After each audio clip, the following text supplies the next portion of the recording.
कि हमारे कौन से महापुरुष ने हमारे हाथ में ईंट थमाई? क्यों नहीं थमावा? कोई नहीं थमाया। और हम क्या कह रहे हैं? ईंट का जवाब पत्थर से लेंगे, ऐसे कह रहे हैं। तो यानी कि हमें भटकाया जा रहा है।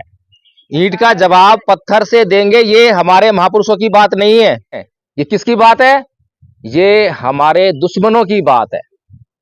और हमारा दुश्मन कभी भी हमारा भला नहीं चाहता।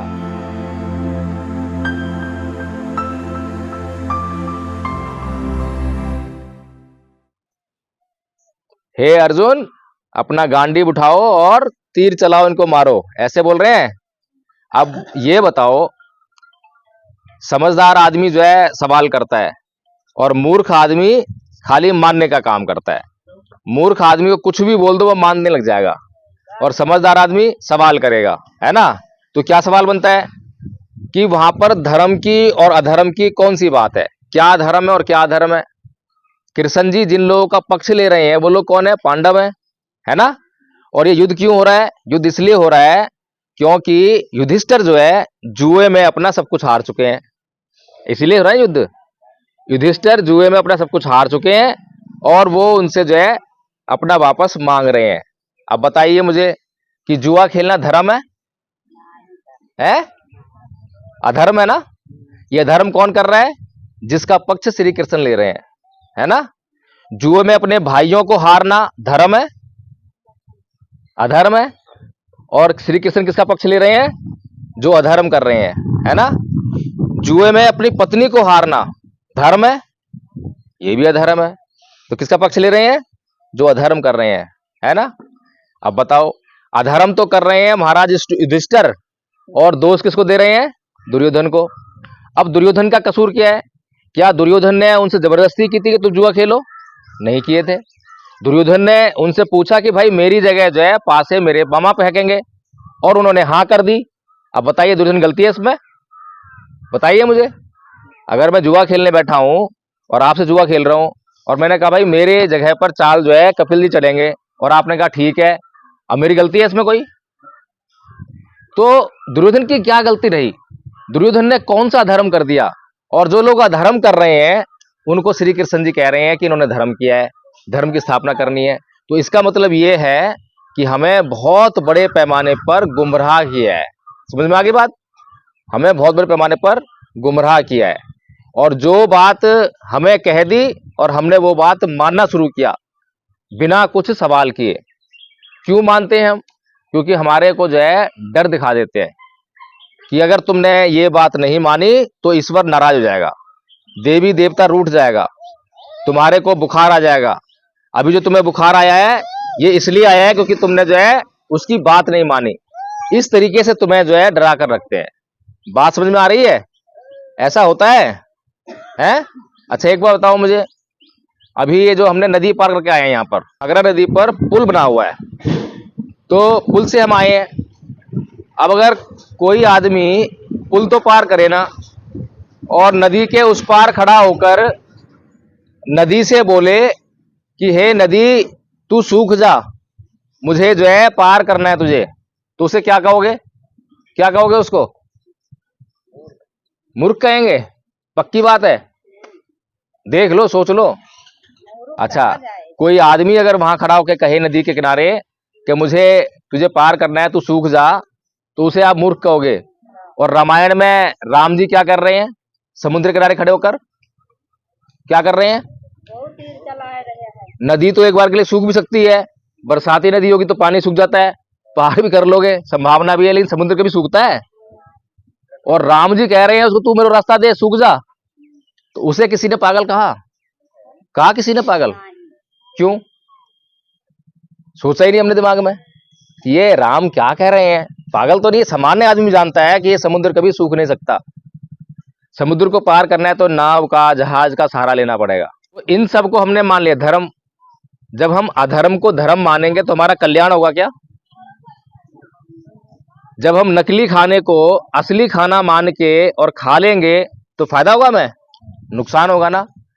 इसीलिए हमें लगातार इस देश में नुकसान हो रहा है, क्योंकि जो लोग पूजने लायक थे, जिनकी पूजा करनी चाहिए थी, उनको तो हमसे दूर कर दिया।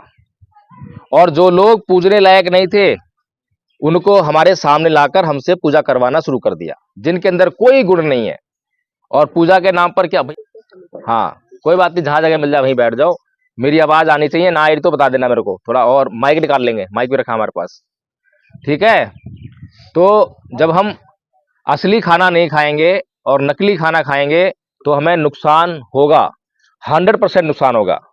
तो सबसे पहले हमें ये समझना जरूरी है कि धर्म क्या है और अधर्म क्या है, ठीक है। अभी तक हमने देखा कि जिसको कृष्ण जी बता रहे हैं कि धर्म है, वो हमें क्या निकला, अधर्म निकला। समझ में आ रही है ना बात। ये ऐसे ऐसे करना तो आसान है, लेकिन फिर बात को हम कहेंगे कि अब मानना शुरू करो तो उसको मुश्किल हो जाता है, आचरण करना मुश्किल हो जाता है। इसी तरह से हमें जांच करनी पड़ेगी कि धर्म के नाम पर हम और क्या क्या काम कर रहे हैं जो नकली है, जो धर्म है ही नहीं, जो अधर्म है। तो और बताओ, और कौन सा ऐसा काम करते हो जो कि अधर्म है। अब जैसे कि ये क्या है, तुलसी है, तो तुलसी पे ये क्या बांध रखा है, चुनरी। अब ये बताओ, ये धर्म है या अधर्म है, बताओ मुझे सोचकर, दिमाग लगाओ, ये धर्म है या अधर्म है, बताइए क्या है ये, बताइए भाई। किसी पेड़ पौधे पर क्या उसको कपड़ा बांधने की जरूरत पड़ती है क्या? क्या पेड़ पौधा नंगा होता है क्या? ठंड लगती है, गर्मी लगती है, तो कपड़ा क्यों बांधते हो उससे? किसी ने सवाल करा? नहीं, क्योंकि इस पर यह कपड़ा बांधते ही, और कपड़ा भी क्या है, लाल कलर का है, लाल रंग का कपड़ा है, इसमें आपकी श्रद्धा और आस्था लग जाती है, फिर आप इसकी पूजा करने लग जाते हो। पौधा है ना ये, खाली पूजा क्यों करोगे इसकी? और तुम पूजा नहीं करोगे तो ये तुम्हें क्या नुकसान करेगा, और इसकी पूजा करोगे तो तुम्हें ये क्या एक्स्ट्रा देने वाला है, बताओ मुझे। कुछ एक्स्ट्रा देगा ये? जितना है इसको देना है वो तो देगा ही देगा, तुम चाहे इसकी पूजा करो मत करो, ऐसा ही है ना। हाँ, किसी पौधे की देख रेख करना जरूरी होती है, उसको पानी देना जरूरी है, खाद देना जरूरी है, जो चीज देना जरूरी है अगर हम वो देंगे तो वो जो है अपना प्रोडक्शन देगा ही देगा। सही बात है, गलत बात है? तो हम क्या कर रहे हैं, ये धर्म या अधर्म, समझ में आ गई बात। अब ये करना बंद कर दोगे, अब अधर्म नहीं करोगे ना। अच्छा, और क्या अधर्म करते हो बताओ जरा, और कौन कौन अधर्म होता है? कुछ लोग बोलते हैं कि ईंट का जवाब पत्थर से देना, सुना है ये, सुना है ना। अच्छा लगता है कि छोड़ेंगे नहीं, उसने हमको गाली दिया है, हम सबक सिखाएंगे उसको, ईंट का जवाब पत्थर से देंगे। किस किस को ये बात अच्छी लगती है बताओ मुझे जरा, हाथ खड़ा करो। बात तो बहुत अच्छी है, पर तुम्हें अच्छी नहीं लगती? अच्छी लगती है तो हाथ खड़ा करो ना, हाथ खड़ा करो। किस किस को अच्छी लगती है? चलो, अच्छी लगती है। अच्छा, ये बात जो है हमारे किस महापुरुष ने कही है बताओ मुझे। हमारे महापुरुष कौन कौन है बच्चे, आप बताओ, हमारे महापुरुष कौन कौन है? आप भैया आ जाओ भीम आर्मी के, आप जो है सीखते कुछ नहीं हो, ऐसे कैसे आंदोलन करोगे सड़क पर उतर कर? सड़क जाम करनी पड़ी तो कैसे सड़क जाम करोगे हैं? भीम आर्मी का वोट भी नहीं है तुम्हारे पास, अकेले कह रहे हो मैं 100 पे भारी हूं, तुम अकेले 100 पे भारी हो सकते हो, लेकिन वोट जहां पे चाहिए तो 100 वोट ही चाहिए। जब तो 100 वोट नहीं पड़ेगा जीतेंगे नहीं। बाबा साहेब ने हमें संविधान में वोट का अधिकार दिया है ना, तो वोट को इकट्ठा करना पड़ेगा। खाली ये कह देने से मैं 100 पे भारी हूं तो लठ लेके 100 पे भारी हो सकते हो, लेकिन जहां पर जो है वोट से राजनेता बनने की बात होगी, मंत्री बनना है, एमएलए बनना है, एमपी बनना है, तो वहां वोट ही चाहिए। इसलिए वोट को इकट्ठा करने के भी हमें काम करना चाहिए, खाली लठ लेके निकलने से काम चलेगा। तो बताओ मुझे कि हमारे कौन कौन से महापुरुष है भैया। आप आगे आ जाओ भीम आर्मी के, आप जो है, आपसे तो ज्यादा बात करनी है मुझे, घबराओ मत, डरो मत, बताओ कौन कौन से हैं। ठीक है, और है महाराणा प्रताप आपके पूर्वज हैं, आपके महापुरुष हैं, सोच समझ के बोलो। अगर महाराणा प्रताप को कोई दिक्कत नहीं है, हम मान लेते हैं महापुरुष हैं, तो महापुरुष किसे कहते हैं? महापुरुष किसे कहते हैं? महान पुरुष नहीं, पहले महापुरुष समझते कि महापुरुष किसे कहते हैं? जिसने हमारे लिए कुछ काम किया हो, ठीक है। तो महाराणा प्रताप को अगर हम अपना महापुरुष माने तो ये बताइए हमारे लिए क्या काम किया, हमारे लिए छोड़ दीजिए, देश के लिए क्या काम किया बताइए मुझे। भाई किसी राजा से दूसरे राजा ने उसका राज्य छीन लिया, उसको युद्ध में हरा दिया और उसने उसकी लड़ाई लड़ी आपस में जो है, तो उसमें जनता का क्या भला हुआ? कोई भला हुआ? भाई आपका नाम क्या है? बीमार में क्या आप जो है उमेश गौतम। आप भी बीमार भी क्यों? कार्यवाहक पे भी हूँ, इस दिन में ब्लॉक अध्यक्ष का पद मिल जाएगा। चलो बहुत बढ़िया, बहुत बहुत मंगल कामना आपके लिए। और हम चाहते हैं कि आप जो है इस तरह प्रकार से जो है संगठित करो। कभी मीटिंग वगैरह करते हो, समझाते हो लोगों को? अच्छा, तो ये बताओ महान पुरुष कौन से होते हैं, किसे कहते हैं महापुरुष? जो हमारे समाज के लिए, जो हमको आगे चलने के लिए जो योग्यताएं बता के गए हैं, जिनके रास्ते पे चल के हम लोग आगे बढ़ सकते हैं, उन्हीं को हम लोग महापुरुष कहते हैं, जो हमारे लिए कुछ करके गए हैं। जो हमारे लिए कुछ करता है उसको हम कहते हैं महापुरुष। तो महाराणा प्रताप ने बताओ हमारे लिए क्या करा?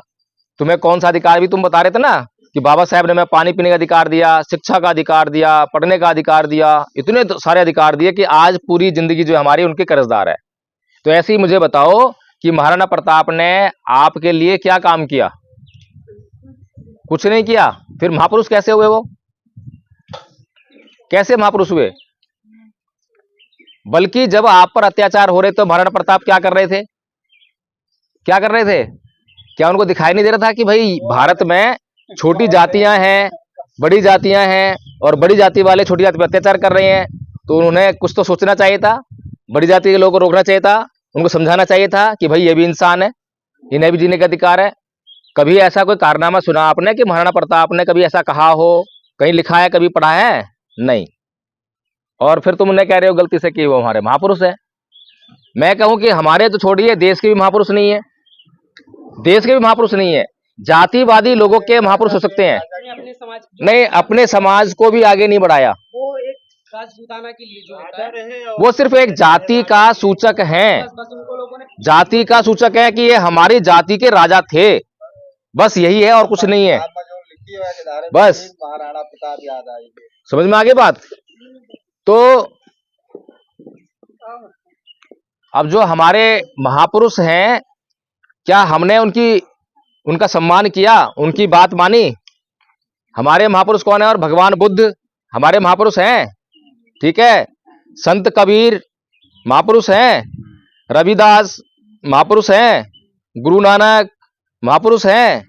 ऐसे ही तमाम संत जो हमारे महापुरुष हैं, उनमें से एक भी बताइए जिन्होंने आपके हाथ में ईंट थमाई हो। बताओ मुझे। यहाँ भीम आर्मी के कार्यकर्ता ही बैठे हुए हैं जो सड़कों पर आंदोलन करते हैं ना, तो बताइए मुझे कि हमारे कौन से महापुरुष ने हमारे हाथ में ईंट थमाई? क्यों नहीं थमावा? कोई नहीं थमाया। और हम क्या कह रहे हैं? ईंट का जवाब पत्थर से लेंगे, ऐसे कह रहे हैं। तो यानी कि हमें भटकाया जा रहा है।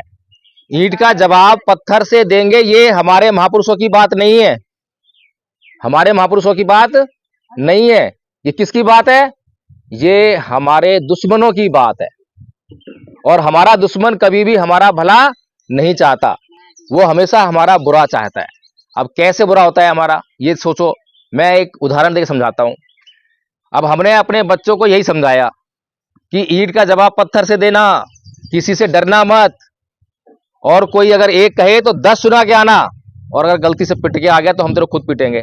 ऐसे समझाते हैं, ऐसे समझाते हैं ना, जब तो गर्व का अनुभव होता है। अच्छा ये बताओ मुझे, अब वो बच्चा जो है, इसको हमने सिखा दिया ये सब बातें। अब वो अगले दिन घर से निकला, उसे कहीं एग्जाम देना जाना था या स्कूल जाना था, तो वो बच्चा घर से निकला एग्जाम देने के लिए, रास्ते में उसको जो है 4 लोग मिल गए, और 4 लोगों ने उसको कुछ कह दिया। और हमने क्या सिखा रखा है कि सुनियो मत, उसने सुनी नहीं। अगर एक कहे तो 4 कही, उन्होंने एक कही थी, उसने 4 कह दी, तो वो 4 लोग क्या करेंगे? उसका भुर्ता बना देंगे। चाकू होगा चाकू मार दिया, बंदूक थी तो गोली मार दी, हत्या कर दी। हमारे बच्चे की हत्या हुई? ऐसा होता है नहीं होता? तो हमारे बच्चे की हत्या कैसे हुई? किसने करी?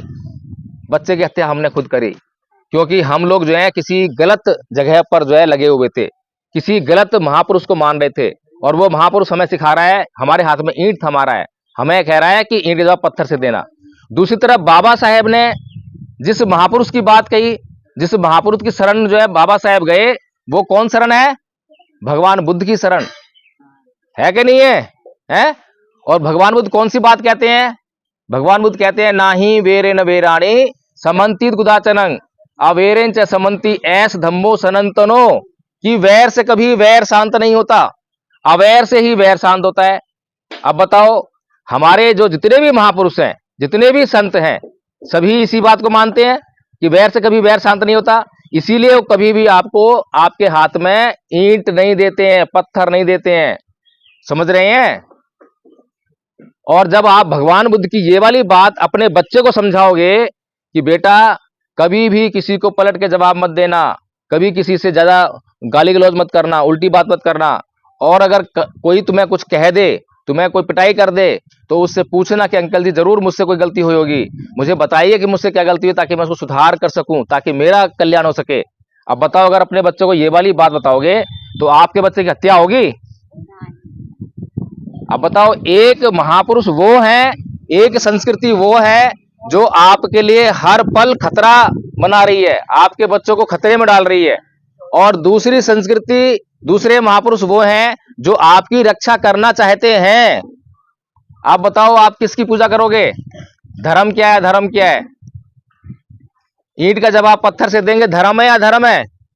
अभी तो आपको पसंद थी ना ये बात, अच्छी लग रही थी, क्योंकि हमें बहुत कुछ ऐसा है जो अच्छा लगता है और वो अधर्म है, और जो हमें लगता है अच्छा है और वो अधर्म है और वो हम करते जा रहे हैं, और जो धर्म है उसको हम कर ही नहीं रहे हैं।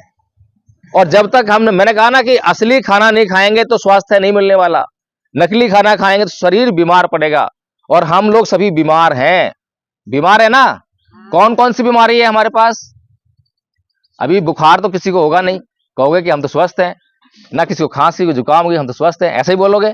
और मैं साबित कर दूं कि हाँ आप बीमार हो, सारे बीमार हो तो बीमार हैं। जैसे कि एक बीमारी तो मैंने अभी बात बता दी आपको कि ईंट के जवाब पत्थर से देंगे, बीमारी तो है ये दिमाग में हिंसा भरी हुई है, बीमारी नहीं है क्या? हिंसा जिसके दिमाग में भरी हो वो हर पल जो है, हर बात में हिंसा से ही काम लेगा। मम्मी ने कुछ कह दिया तो गुस्सा करेगा, पापा ने कुछ कह दिया तो गुस्सा करेगा, पिताजी ने क्या नाम, बच्चे ने कुछ कह दिया तो बच्चे माँ बाप गुस्सा करेंगे। ये बीमारी नहीं है क्या? कौन कौन सी बीमारी है हमारे दिमाग में? काम, क्रोध, मोह, लोभ, द्वेष, तृष्णा, ईर्ष्या, राग, ये सारी बीमारियां हैं। और ये इतनी भयंकर बीमारियां हैं कि इसको जो है हमारा शरीर, आपको तो महसूस नहीं होता है, लेकिन मैं एक उदाहरण देकर समझाता हूं आपको, जो है एक कहानी बताता हूं आपको, उस कहानी से आपको मालूम पड़ जाएगा कि हम कितने बीमार हैं।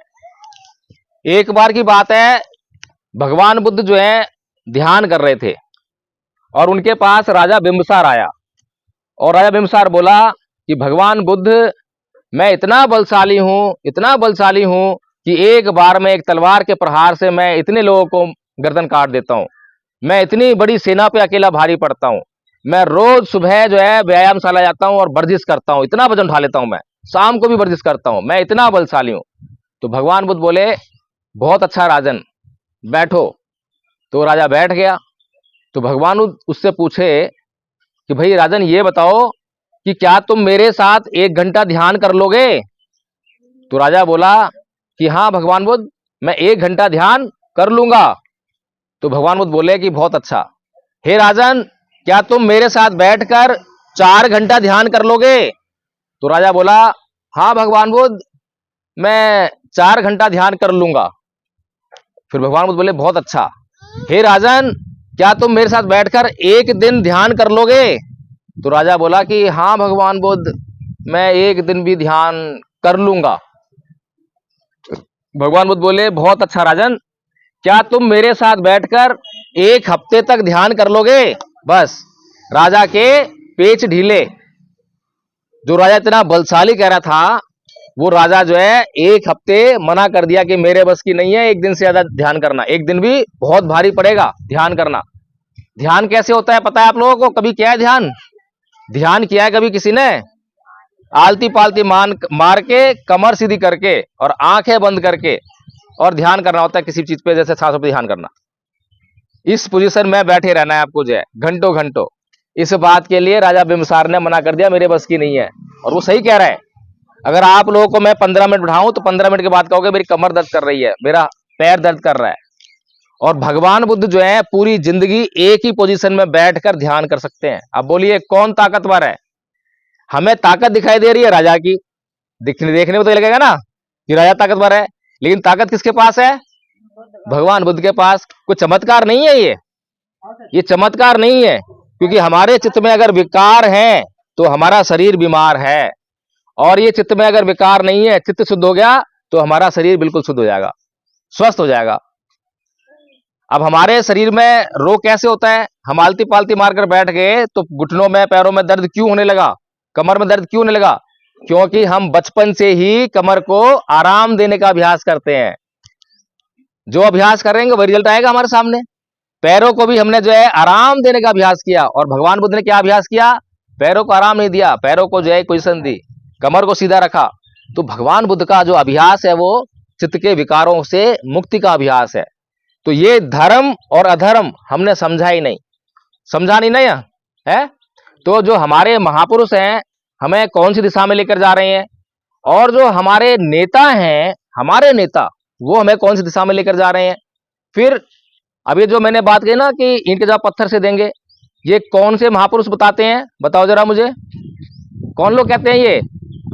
जिस परंपरा में आप पढ़े हो, जिस धर्म को आप मानते हो, मुझे बताओ कि उनके देवी देवता और उनका ईश्वर कोई भी ऐसा है जिसके हाथ में हथियार ना हो? सबके हाथ में हथियार है। किसी के में भाला, किसी के में तीर कमान, किसी के में गणासा है, सबके हाथ में हथियार है। तो अब बताओ कौन सिखा रहा है आपको मरने की कला? मरने के लिए कौन प्रेरित कर रहा है? यही लोग कर रहे हैं ना। तो जो अधर्म की तरफ आप जा रहे हो, धर्म आप जानते नहीं हो। और बाबा साहेब इसीलिए जो है, बाबा साहेब कितने बड़े विद्वान हैं? विश्व के नंबर 1 विद्वान हैं। The symbol of knowledge, the sun, the greatest Indian. इतनी बड़ी बड़ी उपाधि जो है केवल दुनिया में बाबा साहेब को मिली है। दुनिया में और भी विद्वान है, किसी को ये उपाधियां नहीं मिली हैं। और उसी आदमी की बात जो कि विश्व स्तर पर महान है, भारत के लोग नहीं मानते, भारत के लोग नहीं मानते। अच्छा एक बात बताओ, अगर कभी आप बीमार पड़ो और डॉक्टर के पास जाओ, और डॉक्टर आपकी बीमारी को देखकर आपकी बीमारी को दूर करने के लिए आपको दवा दे, और आप दवा घर पे तो ले आओ लेकिन उसे खाओ ना, तो ठीक हो जाओगे? ठीक हो जाओगे? ये सीधी सी बात है। तो बाबा साहब डॉक्टर भीमराव अंबेडकर इस समाज की बीमारी के डॉक्टर हैं, और उन्होंने इस समाज की बीमारी को अच्छी तरह से देखा, परखा, जाना, और उसके बाद जो उसका इलाज है वो भी आपको दिया और दवाई भी दी। लेकिन समस्या ये है कि आपने वो दवाई नहीं खाई, इसीलिए आज भी आप बीमार हो। जब मैंने पूछा कि आपके गांव में कितनी नौकरियां हैं, एक भी नौकरी नहीं है, सरकारी नौकरी एक भी नहीं है। और मैं ये जानता हूं, दावे से कह सकता हूं, मुझे लगता है कि ब्राह्मणों और ठाकुरों से ज्यादा जमीन भी आपके पास नहीं होगी, नहीं होगी ना।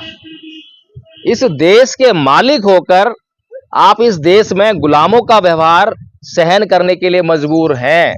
कारण क्या है? कारण यह है कि हम अपने महापुरुषों की बातों को नहीं मानते हैं, और जो नकली खाना हम लगातार खाए जा रहे हैं, और नकली खाना खाएंगे तो असली सुख उससे नहीं मिलने वाला, स्वास्थ्य नहीं मिलने वाला। समझ में आ रही है बात? तो सबसे पहले हमें जो है, जो हमारे लिए असली बात कर रहा है उसको समझना पड़ेगा। हमारे महापुरुष क्या कह रहे हैं, भगवान बुद्ध क्या कह रहे हैं। भगवान बुद्ध की शरण गए ना बाबा साहेब, तो भगवान बुद्ध आपके लिए सुख शांति के लिए क्या कह रहे हैं? एक बात तो कही कि बैर से कभी बैर शांत नहीं होगा। दूसरी बात क्या कही? आचार्य जी आप बताओ, तीसरी गाथा बताओ। तीसरी गाथा है, भगवान बुद्ध बताते हैं धम्मपद में। एक मिनट लो, इस बात में आगे भगवान बुद्ध धम्मपद में बताते हैं तीसरी गाथा में, अकोची मंग अवधि मंग अजीनी मंग हासी में एचा तंग उपनहंती वेरंग तेसंग ना सम्मति। कि उसने मुझे गाली दी, उसने मुझे मारा, उसने मुझे जीत लिया, उसने मेरा सब कुछ लूट लिया। जो भी व्यक्ति अगर ऐसा अपने मन में बनाए रखता है तो उसका वैर कभी शांत नहीं होता है, ऐसा भगवान बुद्ध बताते हैं। और अक्सर ये चीजें हर घर में देखने को मिलती हैं। समझ में आया कुछ? कितनी अच्छी बात है। अच्छी बात है बुरी बात है? तो पहले तो, क्योंकि आप लोगों को अक्सर अच्छी बातें तो बुरी लगती हैं और बुरी बातें बहुत अच्छी लगती हैं। अभी यहाँ पर जो है बीमारी के साथ ही बैठे हुए हैं, नीले पटके डालकर 50 लोग आ जाएं और जय जय जय जय जय भीम नारे लगाते हुए आए, झंडे हाथ में हो नीले रंग के, तो आपको बहुत अच्छा लगेगा। आपको ऐसा लगेगा जैसे कि बाबा साहेब का मिशन पूरा हो गया। लेकिन देखने में तो लग रहा है बाबा साहेब का मिशन पूरा हो रहा है, लेकिन वास्तव में बाबा साहेब का मिशन तो पीछे जा रहा है, पीछे जा रहा है। बाबा साहेब ने जिस बुद्ध के धम्म की शरण ग्रहण करी, वो आपको कह रही है कि अकोछी मंगा बदी मंगा जीनी मंगा आसी में ये चैतंग उपनहंती वीरंग तेसंग न सम्मति, कि उसने मुझे मारा, उसने मुझे डांटा, उसने मेरा सब कुछ लूट लिया, उसने मुझे जीत लिया। जो ऐसी बातें मन में बनाए रखते हैं उनका वैर कभी शांत नहीं होता, और जिसका वैर शांत नहीं होता वो क्या करता है, बदला लेने के लिए योजनाएं बनाता है। तो कृष्ण जी का वैर शांत हुआ, पांडवों का वैर शांत हुआ। अधर्मी लोग हैं, धर्म जानते नहीं है, और हम उन्हीं की पूजा कर रहे हैं, उन्हीं पूजा कर रहे हैं। बाबा साहेब ने बचपन से अत्याचार सहन किए। बचपन में अध्यापक ने उनको क्लास के भीतर पढ़ने नहीं दिया, बाहर बैठ के पढ़ना पड़ा। पानी नहीं पीने दिया, घड़े को छूने नहीं दिया, नाई ने बाल नहीं काटे, चपरासी ने जो है फाइल दूर से फेंक के दी, गाड़ी वाले ने गाड़ी में नहीं बिठाया, और पूरे बड़ौदा शहर में लेफ्टिनेंट के पद पर नियुक्त होने के बाद भी बड़ौदा रियासत में बाबा साहेब को रहने के लिए जगह नहीं मिली। पूरी जिंदगी बाबा साहेब ने जातिवादी अत्याचार को झेला। लेकिन जब बाबा साहेब प्रथम कानून मंत्री बन गए, तो मुझे ये बताओ कि वो किससे बदला लेने के लिए गए। जब तो मान लेते भाई बच्चे थे, कुछ नहीं कर सकते थे, नाई का कुछ नहीं बिगाड़ सकते थे, लेकिन जब कानून मंत्री बन गए, इतना बड़ा ताकतवर आदमी बन गया इस देश का, तब तो वो सबका बिगाड़ सकते थे। बताओ किससे बदला लेने गए, किसके खिलाफ एफआईआर करी, किससे मुआवजा मांगा, किसी से मांगा? क्यों नहीं मांगा? हम तो कहते हैं पत्थर से देंगे, छोड़ेंगे नहीं। तो यानी कि हमारी दिशा जो है गलत है। और सबसे बड़ी विडंबना की बात यह है कि हमारे जो बहुजन नेता हैं वो ही गलत दिशा में हैं। वही हमें आकर जो ये बातें बताते हैं कि ईट पत्थर से देंगे, बाबा साहेब की मूर्ति तोड़ दी है, छोड़ेंगे नहीं। अरे भैया, बाबा साहेब जो है बाबा साहेब की मूर्ति में नहीं है, बाबा साहेब के विचारों में है। अगर यही बात बाबा साहेब होते और बाबा साहेब के रहते हुए अगर मूर्ति टूट जाती उनकी, तो बाबा साहेब आपको यह कहते हैं कि जाके बदला लेकर आओ, कहते हैं क्या? लेकिन हमारे नेता तो ये सिखाते हैं। क्यों? क्योंकि उन्हें राजनीति करनी है। राजनीति करना और समाज सेवा करना दोनों में बड़ा फर्क है। फर्क है कि नहीं है? एक समाज सेवक जब आपके गांव में आएगा और कोई दारू पीता किसी को देखेगा तो उससे क्या बोलेगा? क्या ये मेरे भाई दारू पीना छोड़ दे, दारू पीने से तेरे लीवर खराब हो जाएगा, तेरी किडनी खराब हो जाएगा, तू मर जाएगा, तेरा परिवार अनाथ हो जाएगा, कहेगा ना ये बात? और वो दारू पीने वाला व्यक्ति वो क्या कहेगा? उसको झड़केगा, गाली गलौज करेगा। लेकिन वो समाज सेवा करने वाला आदमी फिर भी बार बार उससे यही विनती करेगा, मेरे भाई दारू पीना छोड़ दे। लेकिन एक राजनीति करने वाला व्यक्ति जब आपके गांव में आएगा तो क्या करेगा? साथ में एक दारू की बोतल भी लेकर आएगा, और देखेगा कि कोई शराब पीने वाला है तो बोलेगा ये ले पी और वोट मुझे ही दियो। समझ रहे हो? ऐसा होता ही नहीं होता? सही कह रहा हूं, गलत कह रहा हूं? लेकिन फूल माला किसको पहनाते हो? समाज सेवा को पहनाई कभी फूल माला? नहीं पहनाई। हमेशा उस राजनीति करने वाले व्यक्ति को जो आपका नुकसान कर रहा है, जो आपके लिए हमेशा नुकसान की बात करता है, उसी को आप जो है फूल मालाएं पहनाते हो। कोई आपके गांव में एमएलए आ जाए, एमपी आ जाए, आईएएस आ जाए, आईपीएस आ जाए, तो जाके उसके माला डालते हो। लेकिन समाज सुधारक हमारे ऐसे लोग आए तो कभी पूछते भी हो कि तुमने खाना खाया नहीं खाया, तुम कब से चल रहे हो, दिन रात जाते हो? है अभी देखो सब कपड़े गंदे हैं ना, 3 दिन से कपड़े नहीं बदले हैं। कहां बदले? किसके यहां धोए? कल सुबह मीटिंग थी, दोपहर को मीटिंग थी गोंडा में, शाम को फिर रात को फिर मीटिंग थी। सुबह यहाँ 7 बजे आना था, रात को पूरी नींद नहीं हुई है, तो सवेरे उठ के जो है फिर भी लेट हो गए, भाग रहे हैं, दौड़ रहे हैं, फिर भी लेट हो गए, और लेट आने के बाद आपके पास आए हैं। अब बताइए कितना बड़ा हम अनर्थ कर रहे हैं। जिसका सम्मान करना चाहिए उसका हम अपमान कर रहे हैं, उसको हम देख नहीं रहे हैं, और जिसका हमें जूते मारने चाहिए उसको फूल माला बना रहे हैं। ऐसा होता ही नहीं होता? तो इसी तरह से हमें यह भी देखना पड़ेगा कि जो हमारे नेता हैं, बहुजन समाज के जो नेता हैं, क्या वो हमें सही दिशा में लेकर जा रहे हैं? तो बाबा साहेब ने जो है जब उनके ऊपर अत्याचार हुए तो किसी से बदला नहीं लिया, क्योंकि वो बुद्ध के अनुयायी थे, अपने महापुरुषों में विश्वास रखते थे, इसीलिए उन्होंने बदले की भावना अपने अंदर नहीं रखी। लेकिन जो अत्याचार हो रहे हैं उन अत्याचारों को भी बंद करना जरूरी है। अत्याचार को सहन नहीं कर सकते, क्योंकि बाबा साहेब ने कहा है कि जो अत्याचारों को सहन करता है वो अत्याचार करने वाले से ज्यादा बड़ा गुनहगार है, कहा है बाबा साहेब ने। और हमने क्या समझ लिया?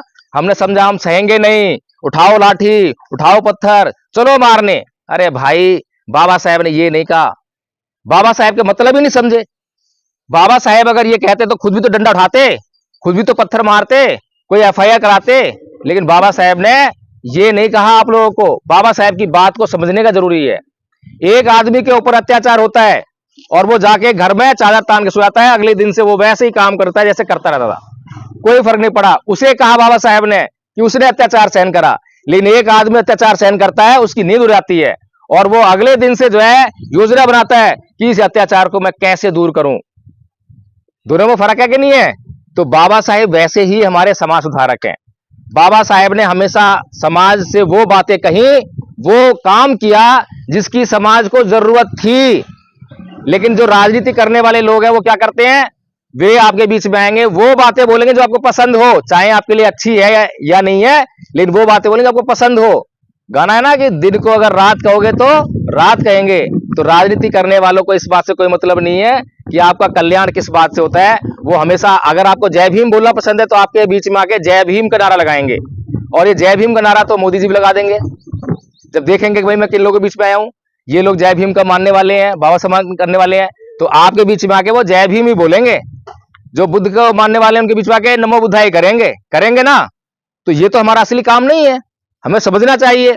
लेकिन जो समाज का उत्थान करने वाले लोग होते हैं, बाबा साहेब जैसे लोग होते हैं, बाबा साहेब हमेशा वो काम कर रहे हैं चाहे आपको पसंद नहीं है, लेकिन काम तो आपके लिए वही करेंगे। क्या करेंगे? वही काम करेंगे। नेहरू जी एक बार संसद से बाहर आते हुए बाबा साहेब के कंधे पर हाथ रखे बोलते हैं कि अरे बाबा साहेब, तुम किस समाज के लिए काम कर रहे हो? ये समाज तुम्हें कुछ देने वाला नहीं है।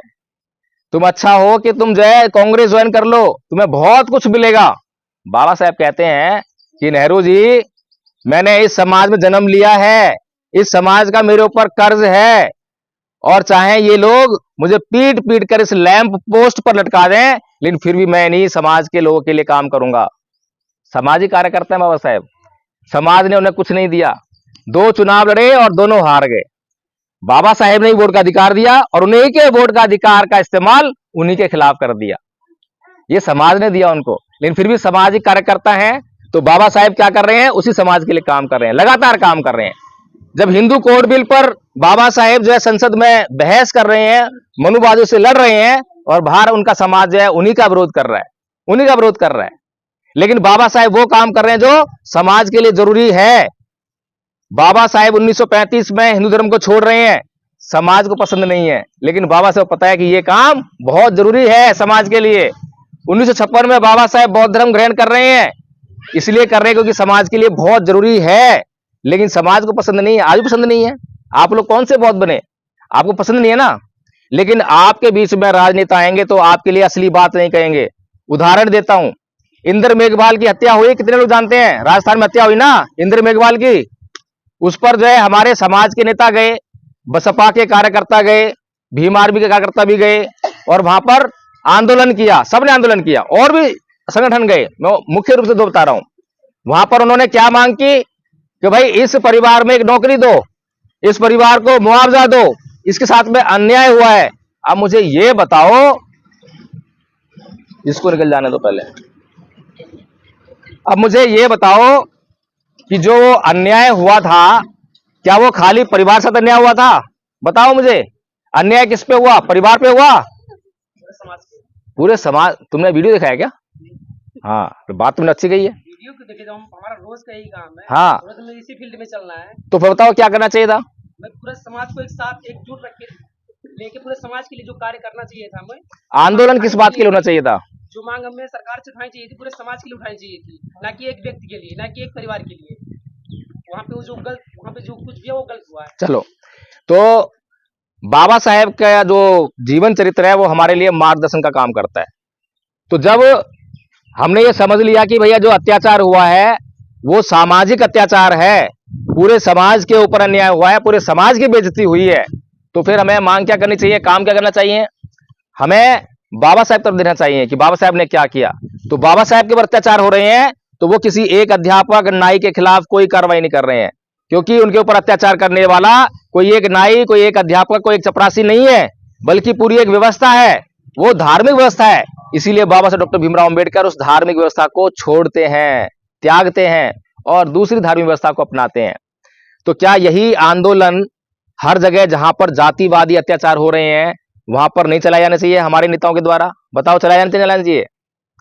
अगर धर्म परिवर्तन का आंदोलन हम उन जगह पर जाएं, इंद्र मेघवाल के परिवार को समझाते कि भैया तुम जो है हिंदू धर्म में थे इसलिए तुम नीच थे, और तुम नीच थे इसलिए तुम्हें घड़ा छूने का अधिकार नहीं था, इसीलिए अत्याचार हुआ, और बाबा साहब ने धर्म परिवर्तन करने के लिए कहा है तो तुम भी धर्म परिवर्तन करो। हमने चलाया ये वाला आंदोलन? कोई राजनीति चलाएगा इस आंदोलन को? नहीं चलाएगा, क्योंकि उसकी राजनीति खतरे में पड़ जाएगी, खतरे में पड़ जाएगी ना। तो इसीलिए जो है हमें अपने राजनेताओं से सावधान रहना चाहिए, क्योंकि वो हमारे बीच में आकर वैसी ही बातें करते हैं जैसे मनुवादी करते हैं। अभी पीछे जो है संसद में अमित शाह जी ने एक बात कही, क्या बात कही थी कि बाबा साहेब कहना एक फैशन बन गया है, यही बात कही। और इतनी बात सुनकर जो है हमारे जो नेता थे वो सड़कों पर उतर आए, आंदोलन करने लगे कि बाबा साहेब का अपमान कर दिया, बाबा साहेब का अपमान कर दिया। अब मैं पूछता हूं कि बाबा साहेब का अपमान किया क्या उन्होंने? बाबा साहेब का अपमान किया क्या? बाबा साहेब का नाम लेना बहुजन समाज के लोगों के लिए फैशन नहीं है? बताइए मुझे। अगर बाबा साहेब का नाम लेना बहुजन समाज के लोगों के लिए फैशन ना होता तो आप लोग बौद्ध होते, आप लोग बाबा साहेब की बात मान रहे होते, आप लोग सुखी होते। और अगर आप बाबा साहेब की बात मान रहे होते तो अमित शाह संसद के बाहर होता और आप लोग संसद में होते। अब बताओ अमित शाह ने कौन सी गलत बात कही? अमित शाह ने तो बहुत अच्छी बात कही। फिर अगर ये नेता जो अगर बुद्धिजीवी होते, क्योंकि बुद्धिजीवी होने में और नेताओं में बड़ा फर्क है। नेता तो रातों रात यूट्यूब पर वायरल हो जाओ और बन गए नेता, बन गए हीरो, लेकिन बुद्धिजीवी होना जो है बड़ी बात है। बुद्धिजीवी वो होता है जो दूरदर्शी होता है, दूर की सोचता है, अपने महापुरुषों को पढ़ता है, उनकी बात को समझने का काम करता है और अपने समाज को जो है मार्गदर्शन देता है, अपने समाज की वर्तमान समस्याओं का हल उनको प्रस्तुत करता है, उसे कहते हैं बुद्धिजीवी। सही बात है। तो इसीलिए जो है हमारे जो बहुजन नेता हैं, मैं एक और उदाहरण देता हूं, उदाहरण बहुत है। अभी पिछले साल 10 अक्टूबर को आदरणीय आचार्य नीलम बौद्ध जी जो है गोरखपुर में एक आंदोलन में भाग ले रही थी। सामाजिक आंदोलन था, जमीन के लिए आंदोलन था, बहुजन समाज के लिए जमीन का आंदोलन कर रही थी, और उस पर जो है भाषण दिया। मैंने भी भाषण दिया वहां पर, और रात को जो है योगी जी की नजर टेढ़ी हुई और रात को धरपकड़ शुरू हुई और अगले दिन हम जेल में 22 दिन तक जो है हम लोग जेल में रहे। और 22 दिन तक जैसे हम जेल में गए थे वो खबर जो है वायरल हुई। लेकिन इन सारे जो नेता हैं हमारे बहुजन समाज के, जितने भी नेता हैं, जितने को भी आप जानते हो, अब मैं नाम ले लूंगा, जितने को भी आप जानते हो बहुजन समाज के नेता, वो सभी को यह मालूम था कि नीलम बौद्ध जो है जेल में है। लेकिन बताओ कौन से बहुजन समाज के नेता ने नीलम बौद्ध के लिए आंदोलन किया? किसी ने किया? किसी को पता? आपको पता नहीं चला होगा, आपको सारी बातें मालूम पड़ रही हो, यूट्यूब पर चल रहा होगा, लेकिन किसी भी नेता ने यूट्यूब पर या किसी भी फेसबुक अकाउंट से कहीं पर भी ये बात जिक्र तक नहीं किया कि नीलम बौद्ध जो है जेल में है। क्यों नहीं किया? क्या ये समाज के लिए काम नहीं कर रही है? समाज के लिए काम कर रही है तो इसके लिए कौन लड़ेगा? भाई समाज के लिए काम कर रही है, जेल में है 22 दिन तक। एक बेटा है वो दिल्ली में है, गोरखपुर से दिल्ली कितना दूर है, और परिवार को पता ही नहीं है कि क्या हुआ है, नीलम बौद्ध कहां है। किसी समाज के नेता ने जाकर घर पर ये नहीं पूछा कि बेटा कैसा है, खा रहा है, पी रहा है, नहीं आ रहा है, कौन सी व्यवस्था की कमी तो नहीं है, किसी ने नहीं पूछा। और अगर गलती से नीलम बौद्ध की मृत्यु जेल में हो जाती तो यही सामाजिक नेता क्या करते? नीलम बौद्ध की लाश को सड़क पर रख के आंदोलन कर रहे होते ना। जीते जी नहीं करेंगे, लेकिन मरने के बाद उसी लाश का इस्तेमाल अपनी राजनीति चमकाने के लिए करेंगे। तो बताइए ये समाज का उत्थान करने वाले लोग हैं या फिर समाज का नुकसान करने वाले लोग हैं? समाज में चाहे कितना भी टैलेंट हो, लेकिन आप लोगों में टैलेंट होगा भी तो आपको दबाएंगे, आपको बाहर नहीं आने देंगे। कि अगर आपको मौका दिया तो फिर क्या होगा? आप लोग नेता बनोगे। मान्यवर साहेब कांसीराम जी समाज के कार्यकर्ता थे, इसीलिए उन्होंने सब्जी बेचने वाले को, नाली साफ करने वाले को जो है MLA बनाया। मान्यवर साहेब कांसीराम जी जब आरपीआई में काम कर रहे थे तो आरपीआई के लोग जो है ये कहने लगे कि फूले अंबेडकर की विचारधारा पे चलकर हम एमएलए एमपी नहीं बन सकते। मान्यवर साहेब कांसीराम जी को बड़ा दुख हुआ, वो सोचने पे मजबूर हुए कि भाई फूले अंबेडकर की विचारधारा तो इतनी अच्छी है, तो इसमें जो है ऐसा क्यों नहीं हो सकता। तो उसमें जो है उन्होंने बहुत सोचा, बहुत विचार किया। मैंने भी सोचा कि भाई ऐसा क्यों कहा आरपीआई के नेताओं ने कि फूले अंबेडकर की विचारधारा पर चलकर हमें एमएलए एमपी बन सकते हैं। तो मुझे समझ में आया कि वो सही कह रहे थे कि फूले अंबेडकर की विचारधारा एमएलए एमपी बनाने की विचारधारा नहीं है। क्यों? क्योंकि एमएलए एमपी बनने के लिए तो साम दाम दंड भेद झूठ सच अपने ही समाज को नोचना पड़ेगा, अपने ही समाज को गुमराह करना पड़ेगा, सब काम करेगा जब जाके वो एमएलए एमपी बनेगा। तो फूले अंबेडकर की विचारधारा किस लिए है?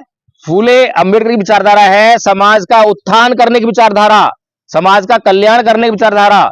इसीलिए मान्यवर साहेब कांसीराम जी ने एमएलए एमपी बनाने का अभियान नहीं चलाया, बल्कि समाज का उत्थान करने का अभियान चलाया।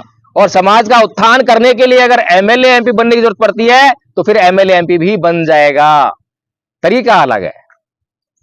एक आदमी समाज का उत्थान करते हुए एमएलए एमपी बनता है और एक आदमी केवल एमएलए एमपी ही बनता है। तो जो खाली एमएलए एमपी बन रहा है वो समाज के किसी काम का नहीं है। इसीलिए आज हमारे 131 एमपी जो है संसद में है, किसी काम के नहीं है, नकली लोग हैं, क्योंकि वो समाज का उत्थान करने वाले लोग नहीं है। इसीलिए हमें अपना मार्गदर्शक स्वयं बनना पड़ेगा। अत्त दीपो भव जो भगवान बुद्ध के जो स्टेटमेंट है, जो भगवान बुद्ध ने हमारे लिए कहा है, उसको हमें लागू करना पड़ेगा।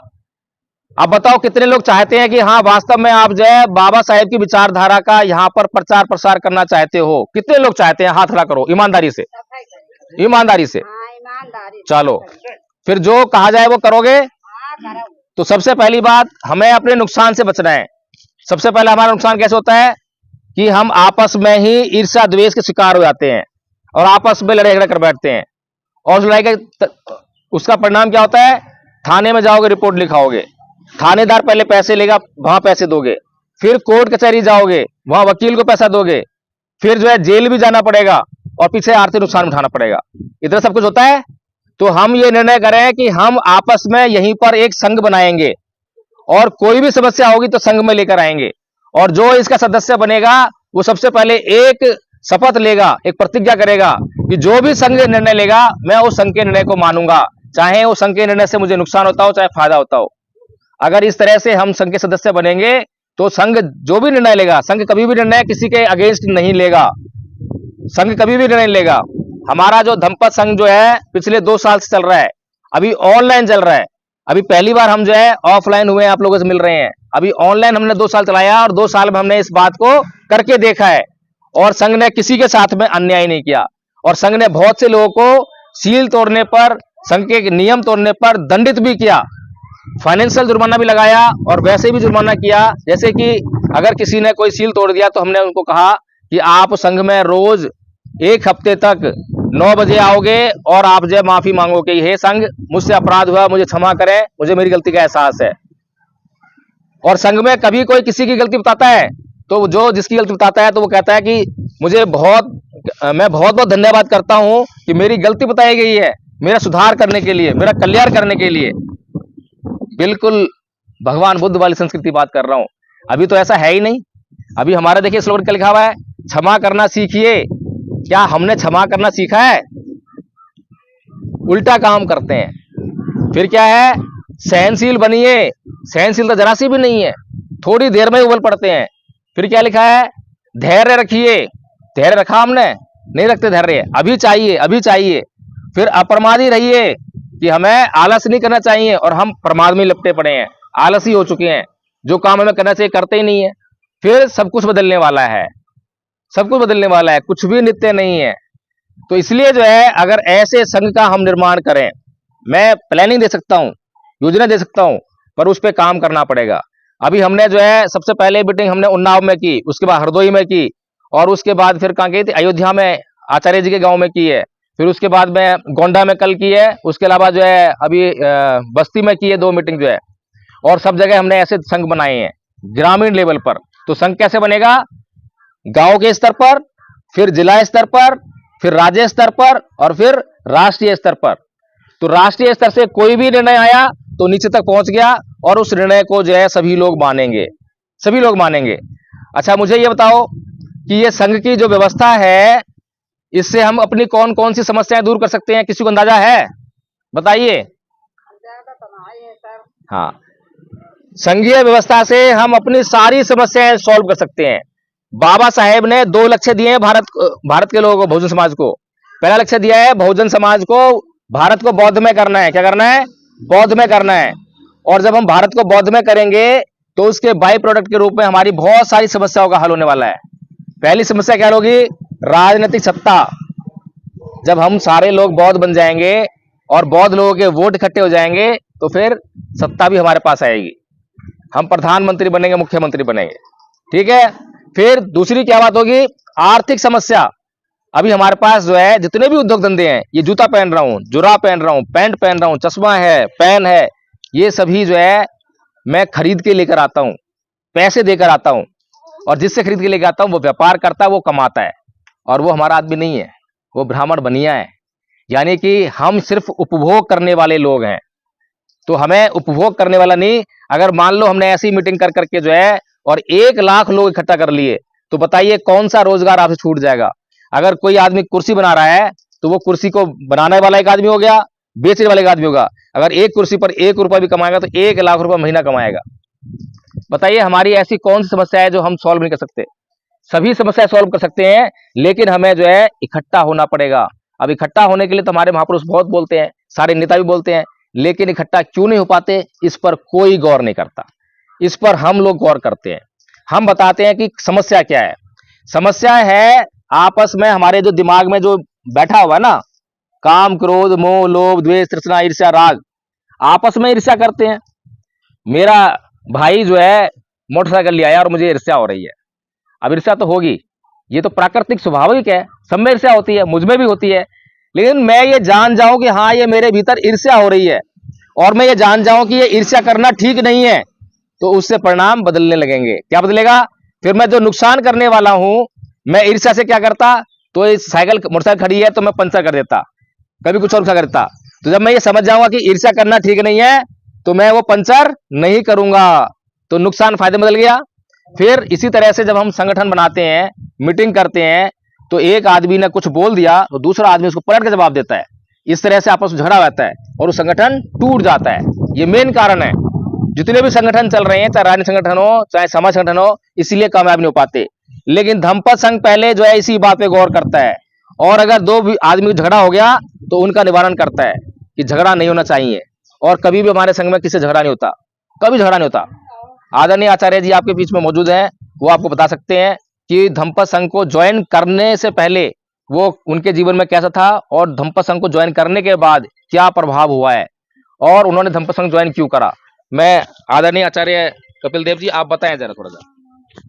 मेरे ज़िंदगी में धम्मपद संघ से जब मैं जुड़ा, सबसे पहले तो मेरा चित्त जो है वो शांत हो गया। बिल्कुल चित्त शांत होने के बाद में जो मेरे घर में जो भी कलेश होता था, पहले मैं उसको जवाब देने के लिए सोचता था, लेकिन धम्मपद संघ से मैंने सीखा बुद्ध का ज्ञान, भगवान बुद्ध के ज्ञान सीखने के बाद में अब मैं क्षमा करता हूँ। और जो है बिल्कुल झगड़ा मेरे अंदर चित्त में जो है वो क्रोध और ये ऐसा कुछ आता ही नहीं है। मैं अगले को समझ जाता हूँ कि वो बीमार है, उससे मैं क्या बोलूँ। ज़्यादा से ज़्यादा मैं कोशिश करता हूँ कि वो अगला बंदा जो है मेरी तरह ही हो जाए, ताकि सब एक साथ होकर एक परिवार अच्छे से सुखी से चले। बहुत मतलब धम्मपद संघ उसी पे काम कर रहा है जो जिसको बोलते हैं चित्त पे। जैसा कि आप सभी जानते होंगे कि जो मेरे शादी में गए थे, शायद भैया वहाँ पे हैं वो लोग गए थे, तो वहाँ पे बारात जब हम लोग गए तो वहाँ की मांग थी 100 बाराती आने के लिए। तो 100 बाराती तो गए यहाँ से, हमने लड़की वालों से कुछ भी मांग नहीं रखी। तो मैंने कहा था सिर्फ एक साड़ी में विदा कर देना, बस मुझे कोई भी मांग नहीं है।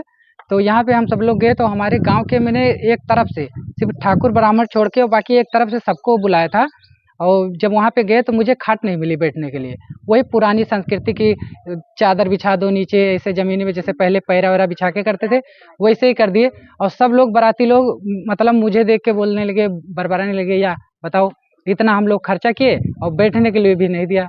ऐसे मतलब बेइज्जती लोगों को महसूस हुई। और मेरे भाई ने जो जिनकी यहाँ पे ससुराल है, वो तो मुझे गाली भी देने लगे कि इसके वजह से आज मेरे सर जो है मेरा नीचे हो गया। और उस समय भी मैं एक हिंदू ही था, मैं आपको बताऊं तो मेरे अंदर भी बहुत क्रोध लगा, बहुत गुस्सा। मैंने अपने पापा से और सभी यार दोस्तों से कहा कि बारात वापस लेके चलो यहाँ से, मुझे शादी नहीं करनी अब। तो इस बात पे मेरे जो मेरा जिगरी दोस्त था, मेरी बुआ का लड़का लल्लन जिसका नाम है, उसने कहा नहीं ये गलत है, शादी करो, फिर उसके बाद में देखते हैं। फिर पापा ने भी उसने भी रोका। फिर उसके बाद में सब सही हुआ, फिर चले आए घर पे। उसके बाद में ऐसा लगातार होता रहा मेरे घर में, और मेरी बीवी का बैठना। मेरे पापा बोलते थे अरे अभी एक ही हफ्ता हुआ है शादी को, इन दोनों का बैठता क्यों नहीं है, आखिर क्या हो गया, ये दोनों पसंद करके शादी किए हैं, ये क्या बात हो गई कि आखिर क्या है। मेरे पापा बार बार बोलते थे, और मेरी जो वाइफ थी वो बहुत परेशान रहती थी, वो बोल रही थी मैं मर जाऊंगी ऐसा वैसा। मगर मुझे बस वही नफरत थी कि तुम्हारे घर वाले ने मुझे इज्जत नहीं दिया, मेरे रिश्तेदारों को इज्जत नहीं दी। लेकिन जब मैं धम्पत संघ से जुड़ा तो मुझे पता चल गया कि कमियां उनमें नहीं थी, कमियां मुझ में थी। ये सब जो द्वेष भावना जग रही है उनके प्रति, ये सब बाहर से आ रहा है, ये बाहर नहीं मेरे अंदर में ही है।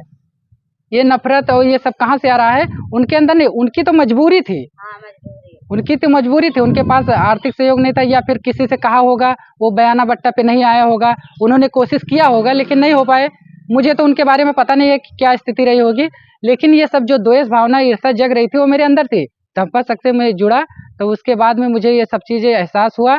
फिर मैंने अपने चित्त पे काम करना चालू कर दिया। आज मेरी पत्नी भी जो आरती हैं वो भी आचार्य हैं, वो भी धम्पत संघ से जुड़कर जो है आचार्य बन गई हैं, कोर्स कर रही हैं। और दूसरे पद का भी जो संस्कारकर्ता का बनाने का भी जो शादी विवाह संस्कार विधि होती है उस पर भी वो भी काम कर रही हैं, मैं भी उस पर काम कर रहा हूँ। और अब हम दोनों कभी लड़ते ही नहीं हैं, बिल्कुल कोई भी बात होती है तो आराम से समझ लेते हैं। और मेरे भैया भी अभी भी थोड़ा पीते भी हैं, मैं बोल देता हूँ, पीते हैं। कभी भी ऐसी बात आएंगी तो वो एक बात बोलेंगे, ये दोनों तो कभी नहीं लड़ते, तुम ही मुझसे लड़ती रहती हो, भाभी को मेरे बोलेंगे। तो ये शायद मैं भी लड़ता था, लेकिन ये भगवान बुद्ध के ज्ञानों के उनके विचारों का प्रभाव है। धम्पत संघ ने, मैं धम्पत संघ का बहुत बहुत आभारी हूँ कि उन्होंने मेरे चित्त पे काम किया और मैं सुधरा। ऐसे ही करके 150 या 160 करके ऐसे आचार बनाए हैं और सभी अपना कल्याण कर रहे हैं और दूसरों का भी कर रहे हैं। इसीलिए धम्पत संघ यहाँ भी चल के आया है कि ताकि आप सबका भी कल्याण कर सके। तो हम लोग जो है अगर राजनीति करने वाले हों तो हम क्या कंडीशन लगाएंगे कि भाई आप लोगों को जुड़ना पड़ेगा और संघ से जुड़ना पड़ेगा, ये कंडीशन लगाएंगे। लेकिन हम लोग जो है ये नहीं कहते, हम लोग कहते हैं कि भाई आपको अपना कल्याण करना है, बाबा साहब की विचारधारा को मानना है तो ये कोर्स कर लो। कोर्स करने के बाद आप चाहें जहां मर्जी काम करो, हमें कोई आपत्ति नहीं है। आपको अच्छा लगता है तो धम्पत संघ के साथ मिलकर काम करो, नहीं अच्छा लगता है तो जहां भी आप करना चाहो वहां काम करो। तो हम जो है चाहते हैं कि समाज का कल्याण हो, और अगर संघ जो है ये इस तरह से बढ़ेगा और बिल्कुल विशुद्ध रूप से अपने महापुरुषों की विचारधारा को आके लेके चलता रहेगा, उनके सोच को जो है, तो मैं ये गारंटी देता हूं कि भारत देश में जो है इस बहुजन समाज की सभी समस्याएं हल हो जाएंगी। और भारत को बौद्धमय करना कोई बड़ी बात नहीं है, बहुत मामूली बात है, क्योंकि बौद्ध धर्म जो है दवा है और हर बीमार आदमी को दवा की जरूरत होती है और हम सभी बीमार हैं। लेकिन समस्या ये है कि धर्म नहीं पहुंच रहा है। धर्म के नाम पर जो बौद्ध भिक्षु हैं वो भी पुरोहितपन लेकर आते हैं, पाखंड लेकर आते हैं, शादी विवाह करा दिया, ये संस्कार करा दिया, वो संस्कार करा दिया। बौद्ध धर्म कहाँ है? बौद्ध धर्म तो मैं साफ साफ कहता हूं, अगर धर्म को अपनाने के बाद आपको लाभ ना हो, आपका कल्याण ना हो, तो धर्म को कभी मत अपनाओ, आप जहां हो वहीं रहो। मैं गारंटी देता हूं इस बात की जो है। और जो कोर्स है हमारा बहुत छोटा कोर्स है, उस कोर्स को जो है आचार्य जी ने किया है, इनकी मिसेज ने किया है, वो आचार्य बन गए हैं। जो भी कोर्स करता है कंप्लीट कर लेता है तो वो जो है संघ को सूचना देता है, संघ उनकी परीक्षा लेता है, 80% मार्क्स लेने पर उनको हम पास कर देते हैं और आचार्य बना देते हैं। आचार्य मतलब होता है कि मैंने सीखा है अब आगे भी सिखाऊंगा, इसीलिए उनको आचार्य बोलते हैं। और हम आचार्य कपिल देव बता रहे हैं अभी जो है कि आचार्य जी बोल रहे हैं इनको, इसीलिए बोल रहे हैं। तो इसीलिए अब आप लोगों से जो है यहाँ पर हम लगातार आए, आप लोगों के बीच में भगवान बुद्ध की बातें करें, और जो आपकी समस्याएं हैं उन समस्याओं को भगवान बुद्ध ने कैसे सॉल्व किया, हम भी आपके साथ में आकर सॉल्व कर सकें। इसलिए जो है हमें यहाँ पर जो है आपके माध्यम से एक संघ बनाने की जरूरत है। इस ग्राम के स्तर पर एक गांव का या 2 गांव को मिलाकर जो भी हो उसको जरूरत है। अब बताइए आप लोग अगर तैयार हैं तो इस तरफ जो काम करें। आप बताओ बच्चों, आप यंग हो, तैयार हो, आप सबको जरूरत सीखोगे? और ये सारा ऑनलाइन सिखाते हैं हम, क्योंकि यहाँ पर तो कोई आचार्य है नहीं, तो आपको जो है ऑनलाइन सीखना पड़ेगा पहले। जब 2-4 आचार्य बन जाओगे फिर आप यहाँ पर जो है इस जगह को मान लो शाम को 1 घंटा बैठ गए, तो रोज शाम को जो है लोगों को बैठा के यहाँ पर जब करोगे तो अपने आप से वो प्रचार होने लगेगा। ये संस्कृति के संरक्षण का मामला है। हिंदू जो है उनकी संस्कृति का संरक्षण हो रहा है मंदिरों में जाकर, और दुनिया भर का जो है मुसलमान लोग जो है अपने बच्चों को मदरसे भेजते हैं, स्कूल भेजें ना भेजें लेकिन मदरसे भेजते हैं, क्योंकि उनकी संस्कृति का वहां पे संरक्षण हो रहा है। इसी प्रकार से बौद्ध संस्कृति तो लोग जान ही नहीं रहे हैं, जमीन दोज हो गई है। बाबा साहेब ने बहुत मुश्किल से इसको निकाला है, लेकिन ये दुर्भाग्य रहा कि बाबा साहेब को अधिक समय नहीं मिल पाया, नहीं तो अभी तक जो है भारत जो है बौद्ध में हो चुका होता। इसीलिए अब आप लोगों के ऊपर, हमारे ऊपर जिम्मेदारी है कि हम बाबा साहेब के सपने को पूरा करें। और बाबा साहेब का सपना जो है वो हमारे लिए है, बाबा साहेब के लिए नहीं है। बाबा साहेब तो है ही नहीं, क्या करेंगे, हमारे लिए। तो आप लोग जो है यहाँ पर एक संघ का निर्माण करो, जिसमें कि मैं आप लोगों को गूगल मीट का भी लिंक दे दूंगा, आपको भी जोड़ दूंगा। और इसकी मीटिंग जो आपको बता दूं, सुबह 5 बजे से लेकर 9 बजे तक और दोपहर को 2 बजे से लेकर रात के 12 बजे तक कंटिन्यू चलती है। जब आपके पास समय मिले, जब जुड़ जाओ और जब सीखना स्टार्ट कर दो। कोई भी हमने ऐसी बात रखी नहीं है कि जहां पर आपको किसी प्रकार की कोई समस्या हो। आपकी हर समस्या का समाधान संघ करेगा, हम इस बात की गारंटी देते हैं। मैं एक चीज बताना चाहता हूँ, मेरे यहाँ पे प्रोग्राम हुआ,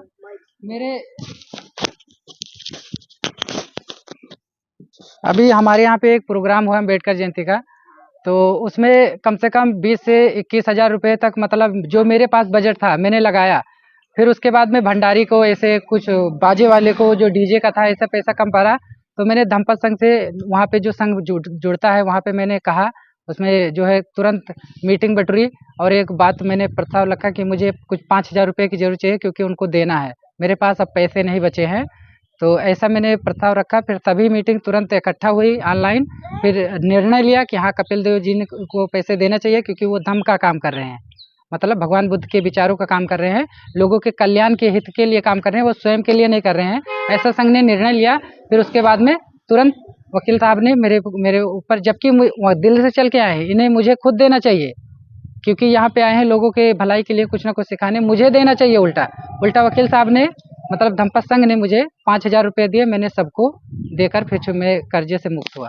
तो इस तरह से जो है संघ जो है, जितनी व्यवस्था संघ के पास होती है वो संघ जो है उतनी व्यवस्था देता है।